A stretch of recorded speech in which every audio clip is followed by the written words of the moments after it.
Aujourd'hui, je vais te parler d'empathie et de l'empathie pathétique. Je vais également partager avec toi en quoi passer de l'empathie à la compassion est nécessaire pour préserver son énergie et pour oser complètement la relation. Bonjour et bienvenue sur Oser l'âme, le podcast qui t'encourage à oser être et à oser la vie. Je m'appelle Betty Tutrice, je suis passionnée par le prendre soin, la spiritualité, la thérapie. Je suis formatrice à l'IJPIA, je forme en psychogénéalogie, en psychoénergétique, en chamanisme et dans plein d'autres approches. Je suis également autrice du livre La médiumnité spirituelle. J'espère par le partage te réveiller, te révéler pour oser ton âme, oser cheminer. Je suis ravie de te retrouver dans cet épisode. Aujourd'hui, je souhaite partager avec toi une réflexion qui me tient à cœur depuis très longtemps, depuis le début de ma pratique en tant que thérapeute en fait. Vraiment cette distinction fondamentale entre empathie et compassion. Dans ma carrière, comme beaucoup, j'ai été confrontée à des périodes de fatigue émotionnelle intense. J'ai été sensibilisée à l'importance de purifier son énergie, de se nettoyer, de travailler sur les entités, voilà, toutes ces sortes d'idées. Mais en fait, l'idée qu'on soit squatté par des entités ou des mauvaises énergies dans le cabinet, des mauvaises énergies apportées par nos clients, tout ça, moi, ça ne m'a jamais parlé. Je ne considère pas les autres comme des menaces ou des sources de négativité, mais comme des occasions, en fait, de guérison mutuelle. Mon cabinet est un lieu de transformation. Les émotions lourdes et les fardeaux sont déposés ici, mais ils rentrent dans un processus de transformation. Si je ressens une négativité persistante après une séance, cela m'indique souvent un écho avec ma propre histoire. Je me dis que forcément, à cet endroit-là, il y a sans doute des aspects douloureux en moi qui ont besoin d'être guéris. C'est comme une résonance en fait. Et je suis persuadée également que ce qui est fatigant, c'est plutôt une posture trop empathique. C'est le propre des thérapeutes en fait, d'être hypersensible aux énergies, d'être hypersensible aux émotions, d'être dans une forme d'hyper-émotivité, peut-être aussi parfois en fait. En tout cas, moi c'est mon cas. Je suis quelqu'un de très sensible, je peux être hyper émotive, je suis très à l'écoute de mes sensations corporelles et de mes émotions et je peux me sentir très très touchée par le monde. Moi, je me considère pas comme une haut potentiel intellectuelle, j'entends beaucoup ça aussi, mais par contre, j'ai une grande intelligence émotionnelle. Et je pense que c'est ce qui fait aussi ma grande capacité et ma qualité de thérapeute. Alors ce que j'évoque là, je l'évoque dans le cabinet, mais cette sensibilité, on peut aussi l'avoir sans être thérapeute et on peut aussi l'avoir simplement en rencontrant des gens, en étant en relation avec notre famille, au travail. Donc ce que je partage là peut être valable dans, j'ai envie de dire, dans toutes les conditions et dans tous les aspects de notre vie. L'empathie, c'est se mettre à la place de l'autre, c'est ressentir les émotions de l'autre, comme si c'était les nôtres. L'expression qui dit que être empathique, c'est pathétique, c'est une expression anglaise en fait. C'est une expression qui joue sur les mots. Parce qu'en fait, en anglais, empathique, ça se dit empathétique, qui contient le mot pathétique, c'est-à-dire pathétique. Cette analogie est utilisée pour illustrer, en fait, de manière très critique, une interprétation possible de l'empathie excessive. L'idée derrière cette critique n'est pas que l'empathie en elle-même est négative, je pense qu'on a besoin d'être empathique, mais plutôt que trop d'empathie peut parfois conduire à des comportements où une personne absorbe et internalise les problèmes des autres à un tel point qu'elle peut en souffrir elle-même. Cela peut mener à un état où la personne devient tellement impliquée émotionnellement dans les problèmes des autres qu'elle peut négliger son propre ressenti et sa propre santé émotionnelle. En fait, son monde interne est envahi par le monde de l'autre,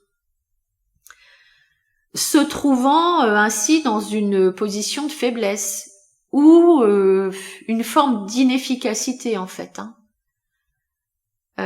D'où l'usage du terme pathétique, pour souligner vraiment les conséquences négatives de trop d'empathie. En fait, c'est un jeu de mots qui sert à rappeler l'importance de gérer sa propre réserve émotionnelle, tout en aidant les autres, et d'éviter de se laisser submerger par les émotions d'autrui. Ce qui nuit souvent, d'ailleurs, à l'aide qu'on veut apporter à l'autre. Souvent, quand on est trop empathique, on veut trouver la solution pour l'autre, pour faire baisser les émotions de l'autre, mais en fait, si on y réfléchit bien, c'est aussi pour faire baisser nos émotions, le trop plein d'émotions qu'on a pris en se mettant à la place de l'autre.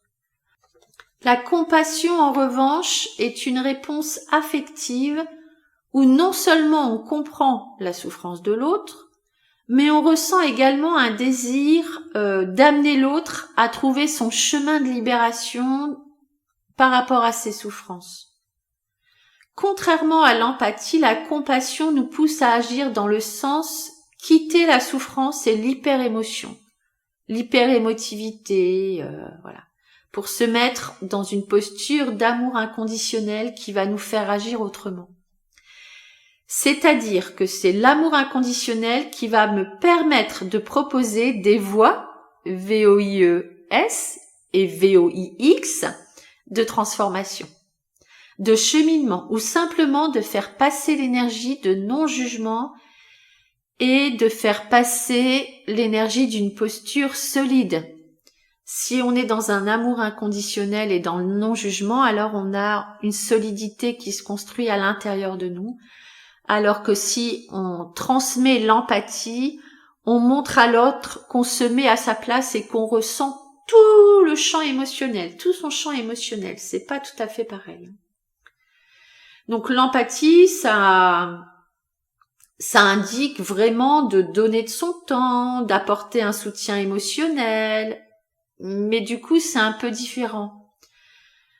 Entre par trop plein d'émotions, vouloir trouver une solution pour l'autre, et par amour inconditionnel proposer des voies d'expérience pour que la personne trouve son chemin de guérison.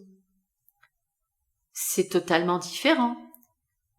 Pour illustrer, imagine une situation où un ami est en deuil. Si tu es empathique, tu peux ressentir la tristesse aussi profondément qu'il la ressent lui-même. Ce qui t'affecte, forcément ça t'affecte puisque tu es complètement prise par sa tristesse, tu te mets à sa place. Et donc, sans doute que tu vas essayer de trouver par tous les moyens à faire en sorte qu'il ne soit plus seul, par exemple. Ou à faire en sorte de lui enlever cette tristesse. Parce que tu es complètement imprégné de celle-ci. En revanche, si tu fais preuve de compassion, oui, tu vas ressentir la tristesse, mais tu vas surtout être motivé à trouver une façon d'être pour que l'ami en question puisse traverser son épreuve en toute autonomie et avec beaucoup d'amour et beaucoup de compassion.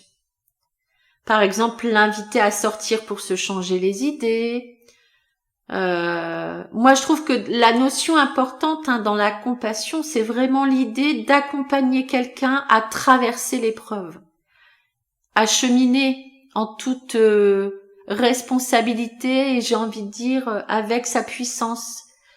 C'est lui qui fait le chemin, c'est pas à nous de le faire pour lui en fait.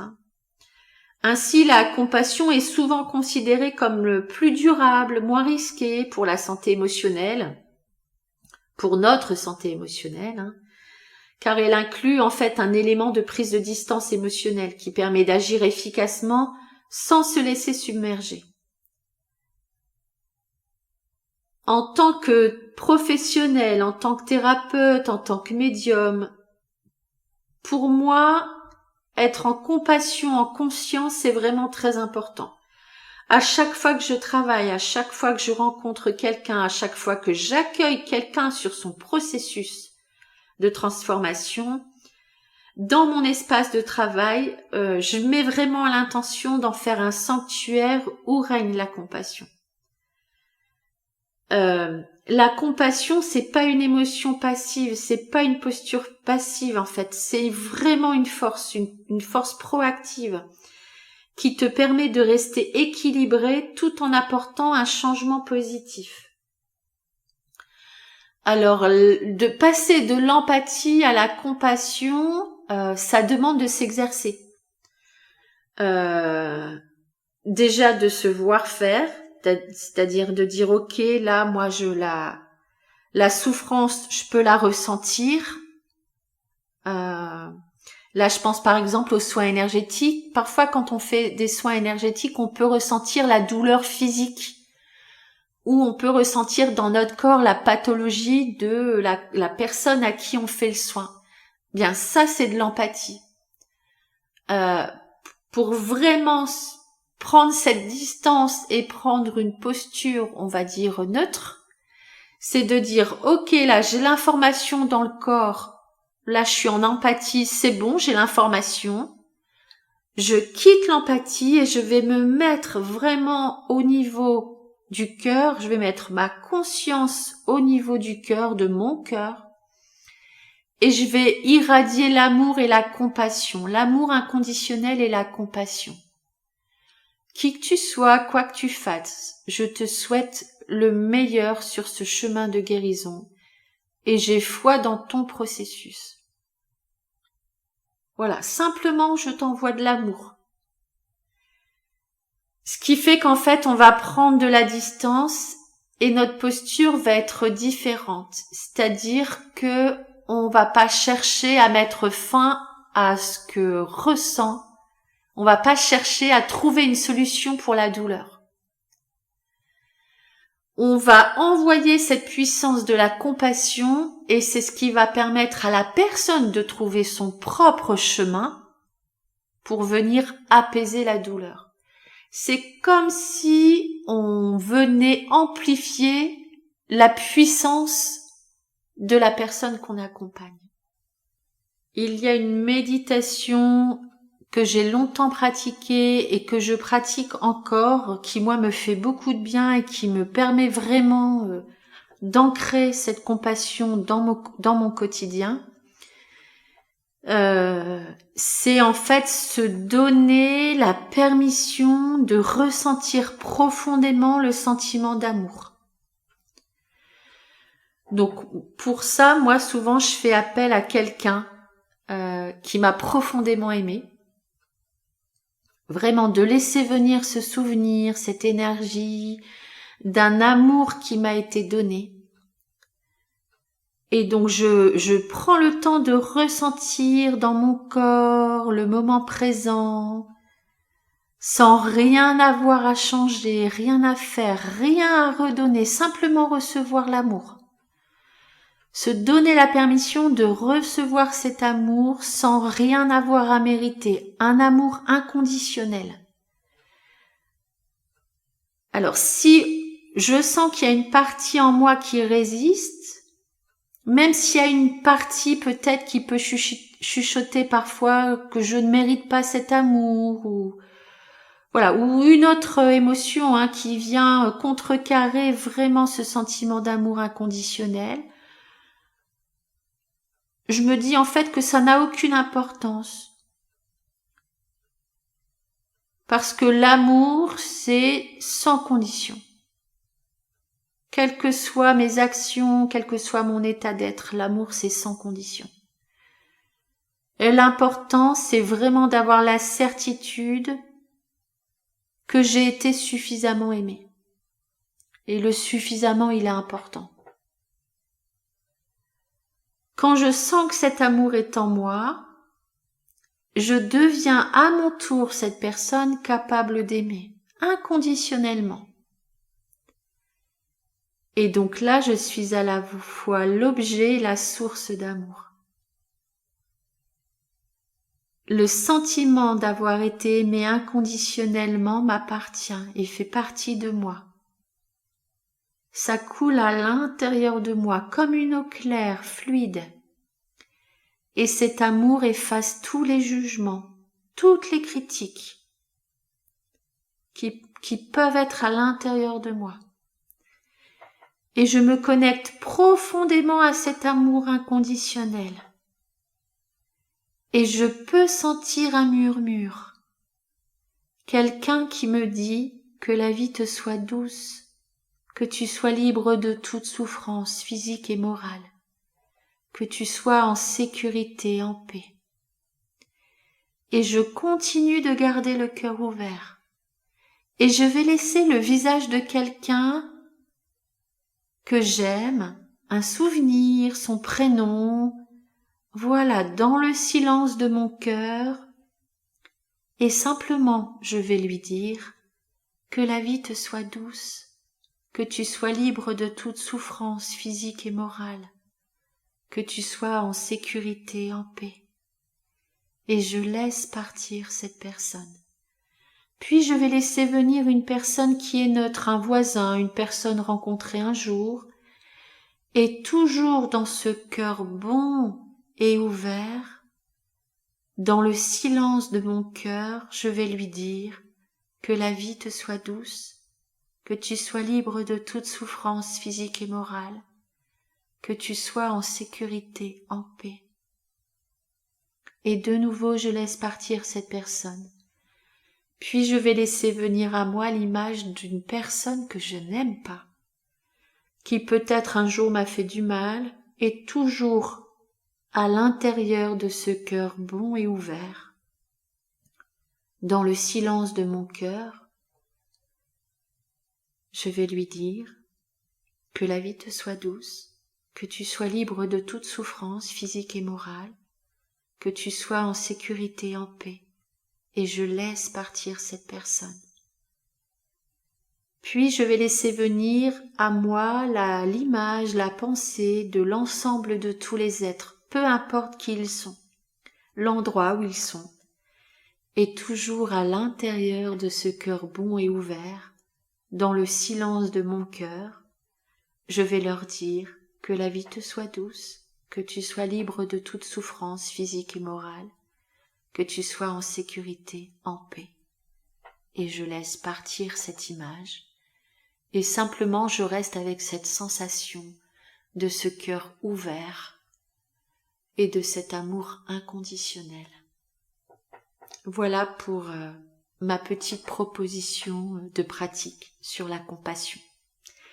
J'espère que cet épisode t'a plu. N'hésite pas à m'envoyer tes commentaires, tes idées d'épisodes. Je suis toujours ravie de recevoir tes messages et d'y répondre. Si tu souhaites me suivre, tu peux t'abonner au podcast, tu peux partager à ton entourage si tu penses que quelqu'un peut être intéressé par un thème. Tu peux également t'inscrire à la newsletter IFPIA et je te dis à lundi prochain pour un nouvel épisode. Ose ton âme, ose la compassion. À bientôt.